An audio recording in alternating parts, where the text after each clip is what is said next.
Hi. So looking at shuffle rhythm using a blues in C. So we were looking at that.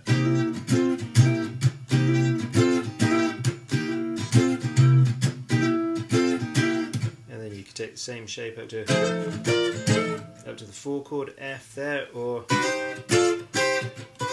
stay in position here. Okay, so we'll get onto the chord shapes. The first thing is that shuffle feel, and your hand is moving, your strumming arm keeps moving as always to keep the beat, and I want you to start with an upstroke and think and 1 and 2 and 3 and 4 and 1 and 2 and 3 and 4, da-dum, da-dum. It's like a heartbeat, yeah? Ba-bum, ba-bum, ba-bum. But you've got to start with the upbeat when you're thinking of it like a heartbeat. Ba-bum, ba-bum, up, down, up, down. And then you add the chords, yeah? So shuffle, as we've talked about before, it's when each beat, you're still in 4/4 time. 1, 2, 3, 4, 1, 2, 3, 4. But on each beat there's a triplet, so instead of 1 and 2 and 3 and 4 and, you've got 1 and a 2 and a 3 and a 4 and a triple, 1 and a 2 and a... Yeah? Okay, so let's go back to that idea of starting on the upbeat. Yeah, so you think of an intro bar of 4 and you're starting on the and, or the upbeat of 4. So 1, 2 and 3 and 4 and 1 and 2 and 3 and 4 and 1 and 2 and 3 and 4. Okay, so what I'm doing there, doing a lot of muting, and I'm playing the D, G and B strings. Those are the only ones that I want to hear. So this is C7, and it's from the E shape, the E7 shaped bar chord on the 8th fret. But instead of playing the whole big bar, I'm just playing the D, G and B strings. So I'm barring them with my first finger at the 8th fret. And when I strum up, when I do my first up strum, that's what I'm just strumming. I'm strumming that bar there, because that gives me the minor third on the G string, and I'm going from the minor third to the major third on the G string. So I'm hammering on the G string from the 8th fret to the 9th fret. And so my upstroke is just the bar, and my downstroke, well, I said hammer on, I'm doing a downstroke, so it's not a hammer on, I suppose. We can get onto that later, but yeah, you're putting your finger down on the G string 9th fret for the downstroke, yeah? So upstroke, just the bar, downstroke, you've got your second finger down on the 9th fret of the G string, and that gives you the major third on the G string. So you're going from minor third to major third, typical blues thing. And then we've got that, you can see that as a sort of suspended 1 chord, or going to the 4 chord and back again. But we're doing it over a C, we're not changing the root note, so it's kind of like a C suspended, like a C6 suspended, and sus4, and then back to the dominant 7, yeah? And what I'm doing, I've got up, down, and then I've got an upstroke, and I'm muting everything. And then I've got a downstroke, and I'm barring with my 3rd finger the D, G and B strings. This is all happening on the D, G and B strings for this chord. And I'm barring it on the 10th fret, barring them on the 10th fret with my 3rd finger. So I've got and 1, and 1, and 2, and 3, and 1, and 2, and 3, and 1, and 2, and 3, and 4. When I'm doing that muted, when I'm getting that mute, I've just got my fingers laid on the strings. Yeah, so I'm not pressing down, just laying my fingers on the strings so that they don't ring out. And that's just so that I don't get this.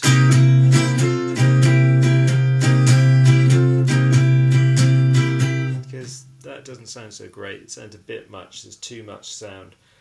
Whereas if you mute it, it emphasizes the rhythm, and then you don't have an overwhelming amount of sound coming out of you as the rhythm guitarist. So that is 1 and 2 and 3 and 4 and 1 and 2 and 3 and 4 and 1 and 2 and 3 and 4.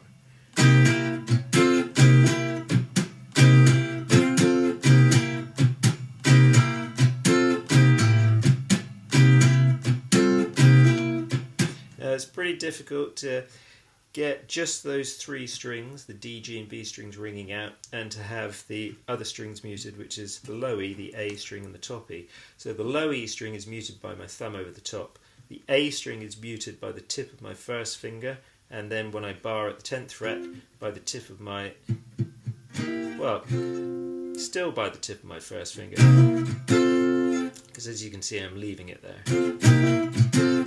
But also maybe by the tip of your third finger, but if not, your first finger's staying there as a mute.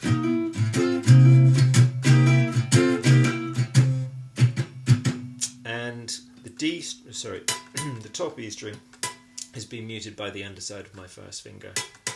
Yeah, because the shape of my first finger is like that, so it's fretting the D, G and B strings with the first digit, and then coming away from the strings, but touching that top E string, but not pressing down on it. So not that, but that. So not that position, but that. Yeah. So this fretted with the first digit of the first finger, and then muted with the underside of the second digit on that top E string.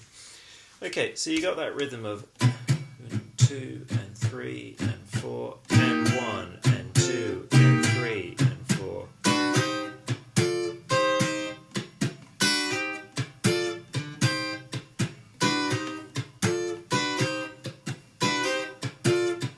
Okay, so you can do a similar thing going to the 4 chord. So what I'm doing is I'm doing a part voicing of the 4 chord as a 9 chord. So the 4 chord would be an F, an F9.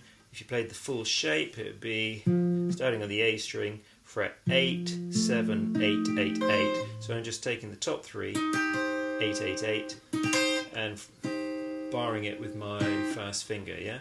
And I'm sliding 2 and 3 and 4 and 1 and 1 and 2 and 3 and 4 and 1 and 2 and 3 and 4.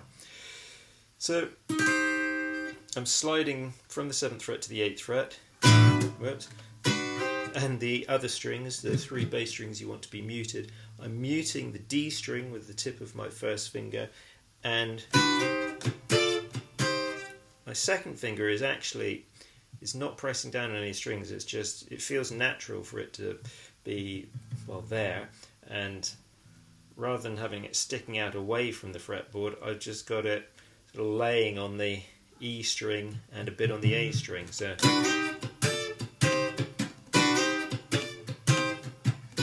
if that doesn't feel natural yet, just have the D string muted by the tip of the first finger and just avoid the E and the A string. Avoid them with your strumming by just aiming for the top 3 strings, for the thinnest 3 strings, yeah? Yeah, and then the only other thing I'm doing there is barring at the 10th fret on the top 3 strings with my third finger.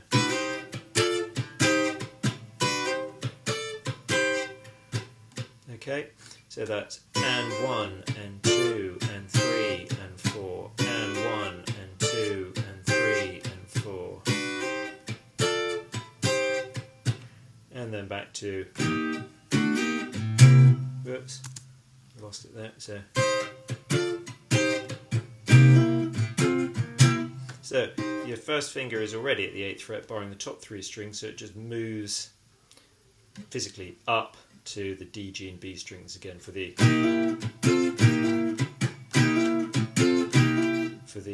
1 chord. Then for the 5 chord, you just do exactly what you did for the 4 chord, but you're at the 10th fret. Yeah, you're sliding from the 9th to the 10th fret, and then you bar the top 3 strings on the 10th fret, and then bar the top 3 strings on the 12th fret.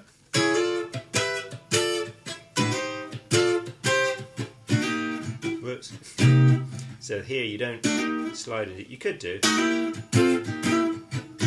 You could slide the dominant 7 shape for the 1 chord from the 7th fret to the 8th fret, or you could just start on the 8th fret as I've been doing, and hammer on to the 9th fret of the G string to go from minor 3rd to major 3rd. So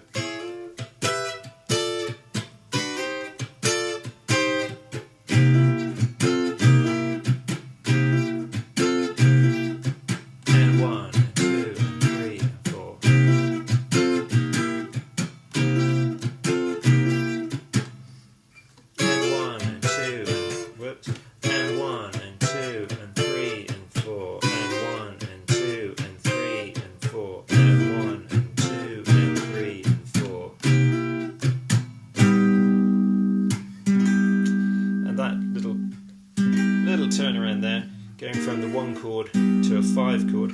I'm doing an augmented chord as a 5 chord. So my 5 chord, my 1 chord is a C, dominant 7, dominant chord. My 4 chord is an F, dominant chord, I'm using an F9.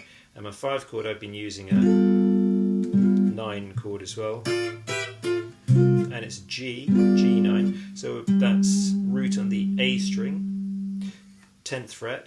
So instead of my 9 chord, which you know, I'm going to do in G augmented, which is 10th fret on the A string, 9th fret on the D string, and 8th fret on the G and B string.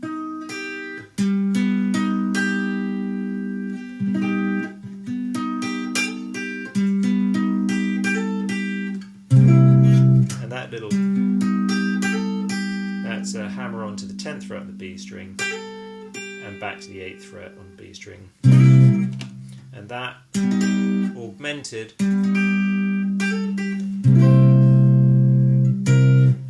is one thing you can use as a 5 chord turnaround. Yeah. Okay. And because you are barring G and the B string with your first finger, you could actually bar the D, G and B string with your first finger, and then it would be exactly in place for going back to your 1 chord. Yeah.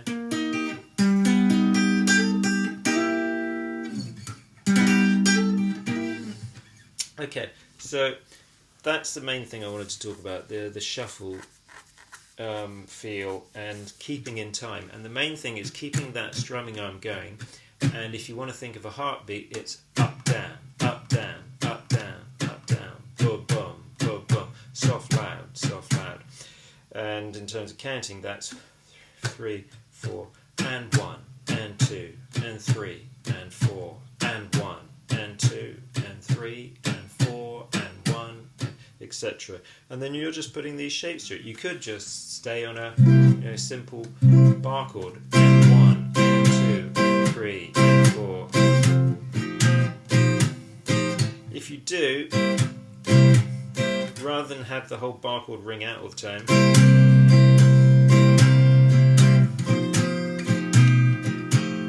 you could maybe do that in one of the runs through a 12 bar, but most of the time you don't want all the strings ringing out. It'll often be thought of as a bit much, so employ muting, which you can do by just releasing the pressure. Because you're doing bar chords, you can just release the pressure.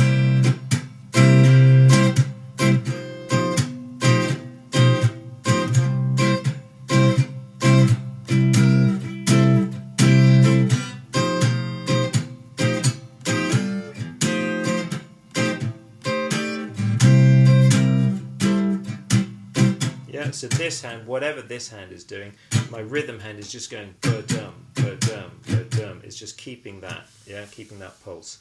Okay, so just a quick thing about voicings.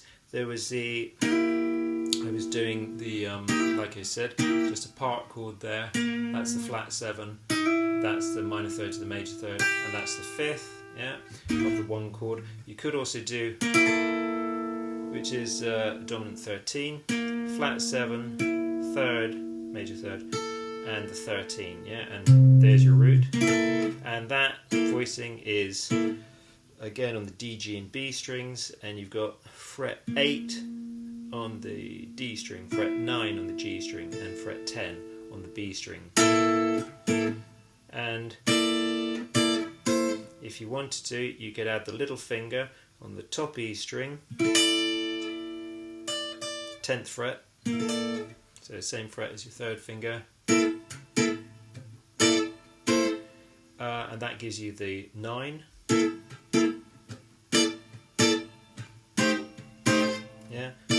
And when I did that, I was just going from 3 fingers just fretting 3 individual strings to using my first finger as a bar, barring those top 4 strings so that the top E string is barred at the 8th fret.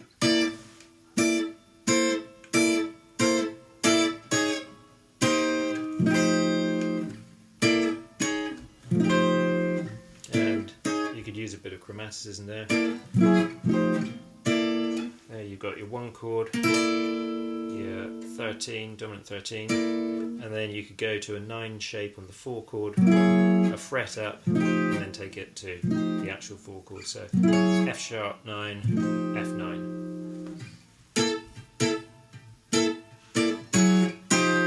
For example, and I think that was it in terms of. Oh no, there was also the. We could use that voicing as well. So what is this? This is a dominant 9 chord.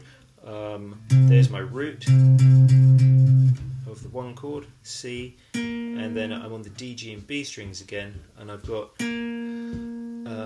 8th fret on the D string, 7th fret on the G string, 8th fret on the B string, and that gives me on the D string the flat 7, on the G string the 9, and on the B string the 5.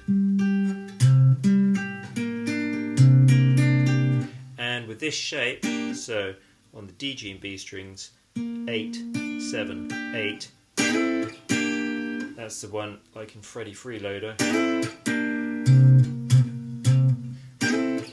You can slide it up 2 frets and then bring it back down, and that's what you're doing with that shape. The top 3 strings of the dominant 9 chord shape with the root on the A string. The top 3 strings are a bar, and you're just sliding it up 2 frets and back, and that's what you're doing on the D, G and B strings. You just have to have a different shape because you're accommodating that B string being only a 3rd apart rather than a 4th apart when you're here on the top 3 strings.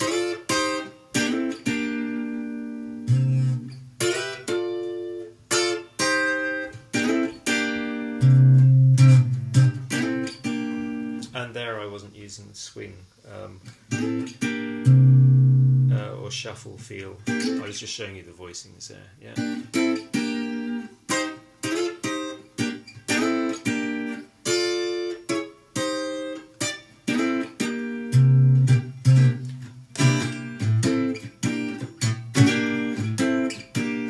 I suppose you could of course use a shuffle, and 1 and 2 and 3 and 4, and 1 and 2 and 3 and 4, because we were doing it on 4 and 5 chords, so you could do it on 1 chord as well, but it's a bit overkill. I think I would just go for the